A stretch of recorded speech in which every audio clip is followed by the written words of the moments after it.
Hello and welcome to study IQ. मैं दिव्यांशी और आज मेरे साथ इस इंटरव्यू सेशन में जुड़े हैं छत्तीसगढ़ सिविल सर्विस 2020 की परीक्षा में रैंक 9 हासिल करने वाले Vikas Chaudhary ji. Welcome Vikas to study IQ. जी धन्यवाद। विकास, हमें बहुत खुशी है कि आप इस इंटरव्यू सेशन में जुड़े हैं और सभी को बता दूं कि विकास का यह दूसरा प्रयास था सीजीपीएससी एग्जामिनेशन में। पहले प्रयास में इन्होंने प्रीलिम्स नहीं क्वालिफाई किया था, लेकिन दूसरे प्रयास में जो भी मिस्टेक्स रह गई थी उनको रेक्टिफाई किया और ना केवल प्रीलिम्स, मेंस और इंटरव्यू क्लियर किया बल्कि एक बेहतरीन रैंक 9 के साथ क्लियर किया। इनका हिंदी माध्यम था, तो आज हम बात करेंगे कि कैसे हिंदी माध्यम के जो छात्र या छात्राएं हैं उनको कैसे पढ़ाई करनी है और प्रीलिम्स की खास तौर से कैसे तैयारी करते हैं। तो विकास, मैं शुरू इसी से करूंगी कि कैसा लग रहा है? कल ही रिजल्ट आया है, रैंक 9। आपने सोचा था आप टॉप 10 में ये होंगे? था कि मुझे कोई ना कोई पोस्ट तो मिल जाएगी, लेकिन इतना विश्वास नहीं था कि मैं टॉप 10 में फिनिश करूंगा। क्योंकि आप जब भी मेंस और इंटरव्यू के प्रोसेस से गुजरते हैं, एक लंबा प्रोसेस होता है और कई बार आप बहुत सारे मिस्टेक्स भी करते हैं। तो कहीं कहीं थोड़ा सा ऐसा रहता है कि आपको विश्वास में थोड़ी कमी या फिर आपको लगता है कि शायद मैं ना क्लियर कर पाऊँ इस बार। लेकिन ये था मेरा कि मैं पोस्ट इस बार ले रहा हूँ और कॉन्फिडेंस था कि मैंने अच्छा लिखा है, मैंने अच्छा इंटरव्यू दिया है, तो इसका फल मुझे मिला। मुझे बहुत बहुत खुशी हो रही है। विकास, मैं चाहती हूँ कि आप थोड़ा सा अपने एजुकेशनल बैकग्राउंड के बारे में सभी को बताएं। जी, मैंने अपनी स्कूलिंग हिंदी माध्यम सरस्वती उच्चतर माध्यमिक विद्यालय चंद्रपुर, ये मेरा स्कूल रहा है। मैंने कक्षा 12वीं तक की पढ़ाई यहीं से की और इसके बाद मैंने इंजीनियरिंग से अपना जो है स्नातक कंप्लीट किया, मैकेनिकल इंजीनियरिंग से। और हिंदी से इंग्लिश माध्यम में जाना और फिर से हिंदी माध्यम में आना, ये एक चैलेंजिंग रहा मेरे लिए। क्योंकि आपको आत्मविश्वास होना चाहिए जिस लैंग्वेज से आप करते हैं। हिंदी इंग्लिश में वैसे तो मैं कोई फर्क नहीं देखता, वो एक लैंग्वेज है। आप जिस भी लैंग्वेज में देना चाहें एग्जाम, आपको नॉलेज अच्छा होना चाहिए और आपको उस लैंग्वेज में कॉन्फिडेंस होना चाहिए। तो मुझे हिंदी लैंग्वेज में कॉन्फिडेंस था और इसीलिए मैंने हिंदी माध्यम से ही एग्जाम दिया। विकास, आपने ये पॉइंट मेंशन किया कि आप कॉन्फिडेंट थे 2020 के परीक्षा में, आप लिस्ट में आपका नाम तो आ ही रहा। 2019 में जहां प्रीलिम्स नहीं क्लियर हुआ, 2020 में वही एकदम कॉन्फिडेंट की लिस्ट में नाम है। ये सफर कैसे तय किया? जी मैम, एक्चुअली मेरा मेंस हमेशा से तैयार रहा है और प्रीलिम्स मेरे लिए एक हर्डल साबित हुआ। लेकिन मैंने प्रीलिम्स के लिए अलग स्ट्रेटजी अपनाई और प्रीलिम्स में एमसीक्यू मैंने सॉल्व किए बहुत सारे, जिससे मुझे प्रीलिम्स के लिए भी कॉन्फिडेंस आया। और मुझे लगता है कि मेंस मेरा पहले से तैयार था, इसीलिए मैंने पहली बार में ही पोस्ट हासिल किया। विकास, यानी कि आपके लिए हमेशा से हर्डल जो रहा है वो प्रीलिम्स रहा है, तो हम प्रीलिम्स पे ही बात करेंगे। जो भी छात्र या छात्राएं हैं पहली स्टेप ले रहे सीजीपीएससी के लिए, प्रीलिम्स को कैसे तैयार करना है, कैसे अप्रोच करना है प्रीलिम्स को? देखिए, प्रीलिम्स सबसे बड़ा हर्डल इसलिए रहता है क्योंकि आपके जो सिलेक्शन प्रोसेस है उसमें सबसे ज्यादा जो छटनी होती है वो प्रीलिम्स में ही होती है। और क्योंकि बहुत सारे लोग आप एग्जाम देते हैं, उसमें से कुछ लोग ही मेंस के लिए क्वालिफाई करते हैं, तो इसमें प्रीलिम्स एक बड़ा हर्डल हमेशा से रहता है कॉम्पिटिटिव एग्जाम्स में। और इसके लिए आप जीके अच्छा पढ़िए, साथ ही एमसीक्यू सॉल्व कीजिए। आपको वो कॉन्फिडेंस होना चाहिए कि आप जो भी क्वेश्चन सॉल्व कर रहे हैं वो आप करेक्ट कर रहे हैं। एक्यूरेसी बहुत मैटर करती है इसमें। जितना हो सके नए बच्चों को तो मैं ये बोलूंगा कि जितना हो सके आप जो भी पढ़ रहे हैं वो आप करेक्ट पढ़िए, साथ ही एमसीक्यू आप एक्यूरेसी के साथ सॉल्व करिए। विकास, अगर हम प्रीलिम्स की बात करें तो जो अलग अलग क्वेश्चंस हैं, आप अलग अलग सेक्शन से आप पढ़ तो लेते हैं, लेकिन क्वेश्चन कैसे अटेम्प्ट करना है ये एक इम्पोर्टेंट एस्पेक्ट आ जाता है एग्जामिनेशन में। आप उसके बारे में थोड़ा सा बताएं। जी, कई बार क्या होता है, फिल्म्स के लिए बहुत सारे सब्जेक्ट आपको पढ़ने होते हैं और क्योंकि फिल्म्स के लिए फैक्ट बहुत इंपॉर्टेंट होता है, तो फैक्ट तो याद करने ही पड़ेंगे। हर किसी का याद करने का तरीका अलग होता है। मुझे याद करने में ज़्यादा दिक्कतें नहीं आ रही थी और कहीं-कहीं अगर दिक्कत आती थी, तो मैं कोड बनाकर या फिर लिख कर मैं याद करने की कोशिश करता था। और बार-बार रिवीजन करना ही प्रीलिम्स के लिए सबसे इम्पोर्टेंट होता है। जितना आप रिवीजन करें, जितना हो सके आप प्रीलिम्स के 10 दिन पहले जितना रिवीजन कर पाएँ, जितने सब्जेक्ट्स को, वो आपको याद रहती हैं। तो ये स्ट्रेटजी बच्चों को अपनानी चाहिए।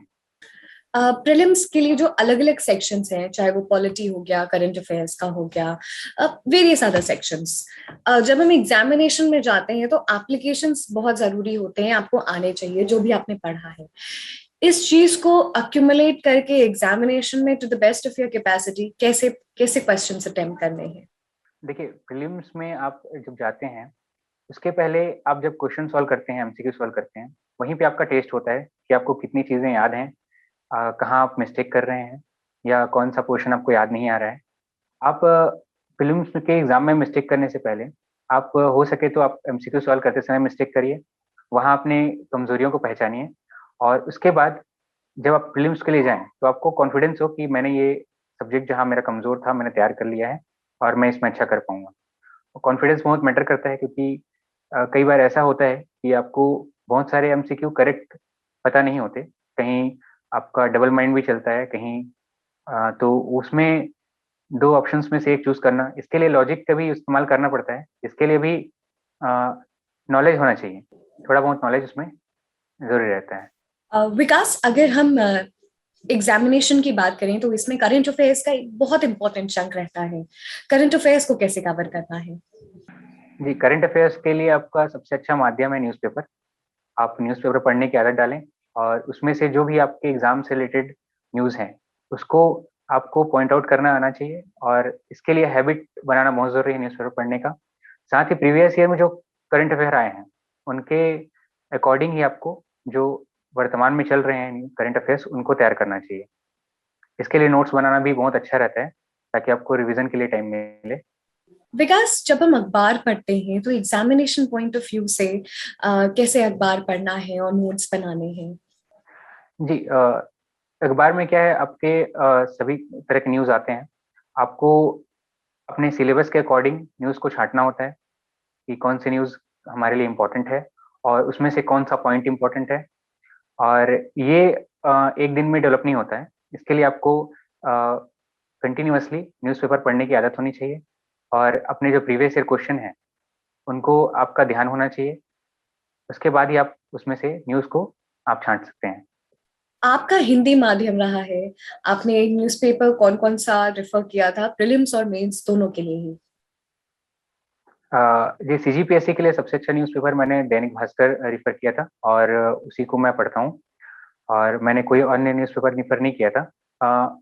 मेरे ख्याल से एक न्यूज़पेपर पढ़ना काफ़ी होता है, और क्योंकि उसमें दैनिक भास्कर एक अच्छा न्यूज़पेपर है, और उसी से मैंने अपनी तैयारी की थी।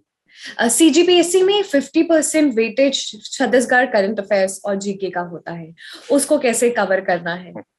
जी, छत्तीसगढ़ करंट अफेयर तो आपको दैनिक भास्कर के जो न्यूज़पेपर है वहाँ से कवर करना है, और जो जीके है वो आप छत्तीसगढ़ की किसी भी बुक से कवर कर सकते हैं।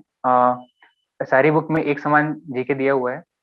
बस कोशिश ये करें कि वो जीके है छत्तीसगढ़ का उसको किसी एक बुक से पढ़ें, और उसको बार-बार पढ़ें, क्योंकि छत्तीसगढ़ के जीके में फैक्ट्स बहुत सारे हैं, उनको एक साथ याद रखना किसी के लिए भी मुश्किल होता है। तो एक बुक से और बार-बार रिवीजन करना ही उसके लिए ये है। आपके लिए जो मेंस की स्ट्रैटेजी रही है, आपने कहा हमेशा से मेंस बहुत स्ट्रांग था, बस पिछली बार आप मेंस के लिए क्लियर नहीं, क्वालिफाई नहीं कर पाए। मेंस के लिए क्या खास बातों का ध्यान रखना है, और जो भी स्टूडेंट्स हिंदी माध्यम से हैं उनको क्या खास बात को ध्यान रख के इस एग्जामिनेशन में आगे बढ़ना? देखिए, मेंस के लिए राइटिंग स्किल बहुत मैटर करती है, और राइटिंग स्किल का मतलब है आपकी राइटिंग अच्छी होनी चाहिए, साथ ही आपके जो वोकेबलरी है वो अच्छी होनी चाहिए। इसके लिए न्यूज़पेपर बहुत अच्छा हेल्प करता है, जिसमें आप संपादकीय पृष्ठ पढ़ते हैं तो आपको थॉट्स, आपकी प्रोसेस जो है अच्छी होती है, साथ में आपकी वोकेबलरी अच्छी होती है। तो जिस भी लैंग्वेज से आप दे रहे हैं एग्जाम, चाहे वो हिंदी हो चाहे इंग्लिश हो, आपको उस लैंग्वेज की वोकेबलरी में कमांड करना होता है। साथ ही वो लैंग्वेज आपका अच्छा होना चाहिए, जिससे जो भी आप लिखते हैं वो थॉट प्रोसेस जो भी आपके कॉपी चेक करने वाले हैं उन तक सरलता से पहुंच सके। तो इससे जो है आपके जो मेंस में अच्छे मार्क्स आ सकते हैं। अगर हम मेंस के बारे में बात करें तो आंसर राइटिंग बहुत जरूरी होता है, अलग अलग आंसर्स के लिए आपको डिफाइंड स्पेस रहता है, कैसे समझें कि कितना ज्यादा इस क्वेश्चन में कितना लिखना है? अलग अलग क्वेश्चंस के अलग अलग मार्क्स आपको ऑलरेडी अलॉटेड रहते हैं, किसी क्वेश्चन में जी, ज्यादा ना लिख दे, किसी में कम ना लिख दे। जी। किसी भी क्वेश्चन का सबसे बेस्ट आंसर मेरे ख्याल से वो होता है जो उस क्वेश्चन का आंसर होता है।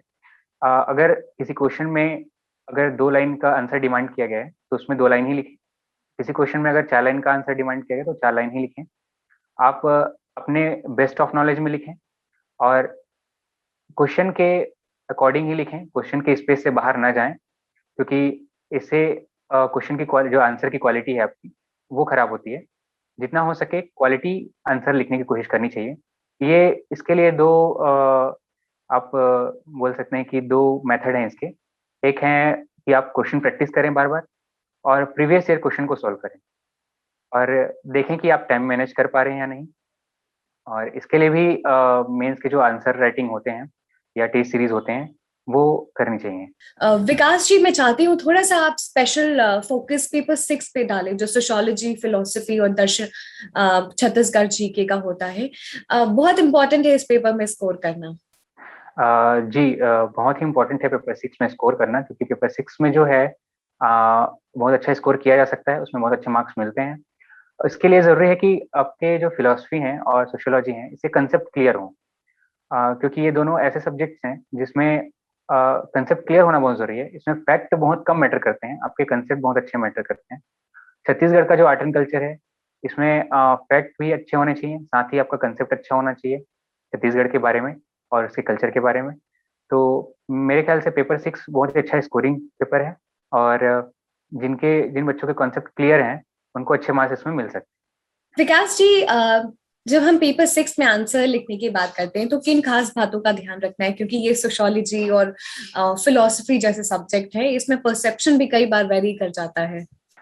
जी, आप जब पेपर 6 के बारे में बात करते हैं तो फिलोसफी जो पोर्शन है वो बहुत बड़ा पोर्शन है और उसमें जो सिलेबस है वो बहुत बड़ा सिलेबस है।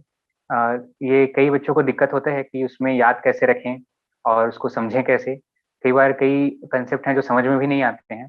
तो मेरे ख्याल से इसको बार बार पढ़ना चाहिए और जो विचारक हैं जिन्होंने फिलोसफी में विचार दिए हैं उनके पॉइंट ऑफ व्यू से समझने की कोशिश करनी चाहिए, क्योंकि जहाँ भी अपना परसेप्शन हम लगाते हैं तो वहाँ उसका कंसेप्ट जो है वो बिगड़ जाता है और उसमें आपके मार्क्स कट सकते हैं। तो जितना हो सके उसको एज इट इज समझने की कोशिश करनी चाहिए और अपना जो थॉट है उसमें ना लगाएं तो ही बेहतर है और एज इट इज समझने की ही उसमें कोशिश करनी चाहिए। विकास जी, कैसे स्टडी IQ आपकी जर्नी में साथ रहा है?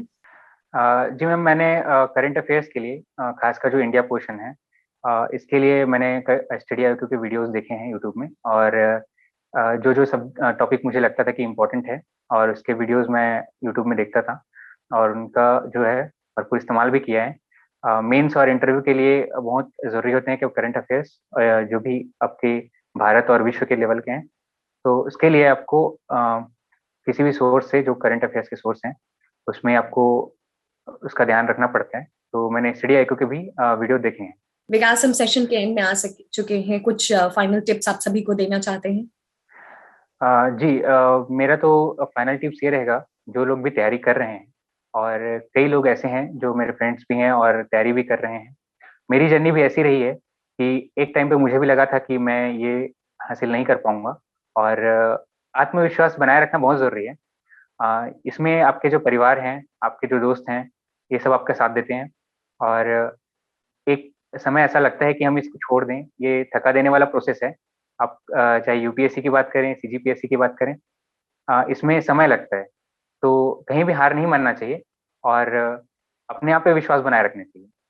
बिल्कुल, हार नहीं मानना है और अपने ऊपर विश्वास बनाए रखना है। एग्जामिनेशन थोड़ा सा टायरिंग है, बहुत ही लंबा चलता है, बहुत ही कॉम्प्रिहेंसिव है, लेकिन जो एंड रिजल्ट है वो बहुत ही खूबसूरत। धन्यवाद। और पूरी टीम की तरफ से विकास जी, आपको ढेर सारी शुभकामनाएं। धन्यवाद।